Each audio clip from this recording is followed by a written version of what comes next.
మనకున్న చెడ్డ అలవాటేంటో తెలుసా అండి? ఒకళ్ళు చెప్తే మనం వినకపోవడం, మన నోట్లో మాట ఆగకపోవడం. దీనికి మించిన చెడ్డ అలవాటు ఇంకోటంటూ అంటే ఏమీ లేదు. నేను 2 ఇయర్స్ నుంచి ఒక బిజినెస్ అయితే స్టార్ట్ చేయాలని అనుకుంటున్నా. దానికి నుంచి ఒక ఫ్రెండ్స్ సపోర్ట్ గానీ, ఫ్యామిలీ సపోర్ట్ గానీ ఉండాలని మనకు ఉంటది. ఎవరికో ఒకళ్ళకి మనం చెప్తూనే ఉంటాం. ఇలా చేయాలనుకుంటున్నాం, అలా చేయాలనుకుంటున్నాం అని. అది అలా చెప్పడం వల్ల అసలు ఆ పని అసలు ముందల పడదు. ముందల పడదు. ప్లస్ దాని గురించి మనం ఏదైనా డబ్బులు ట్రై చేయాలనుకున్నా, ఏదైనా చేయాలనుకున్నా గానీ అస్సల ఆ పని గాదు. కానీ మనం ఏదైనా పని జెప్తే వాళ్ళు ట్రై జేస్తారు జూడండి. వాళ్ళసలు సక్సెస్ అయితారు. మనం చెప్పిన ప్లాను మన మీద చేయాలనుకుంటే వేరే వాళ్ళు జేస్తారు గానీ, మనం ఇంకా ఆ పని దగ్గరనే మిగిలిపోతామనమాట. నేను డబ్బులు 2 ఇయర్స్ నుంచి ట్రై జేస్తున్నా. దొరుకుతున్నాయి.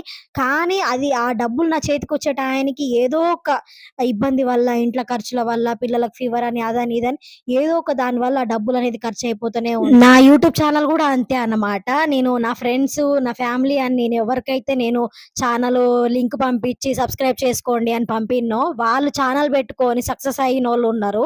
కానీ నేను మాత్రం 2 ఛానెల్స్ నడిపినా అన్నమాట. అట్లుంటది మరి. వాళ్ళు మానిటైజేషన్ అయినాక గూడా నాకిట్లా డబ్బులొచ్చినాయని గూడా నాకు చెప్పలేదన్నమాట. మీరు ఏ పని చేయాలనుకున్నా గానీ, మీ దగ్గరకొచ్చి మీ సక్సెస్‌ని చూడాలి గానీ, మీ నోరు బదనాం జేసుకోకండి. ఎవరి నోరు ఎలా ఉంటది, ఎవరి కళ్ళు ఎలా ఉంటాయో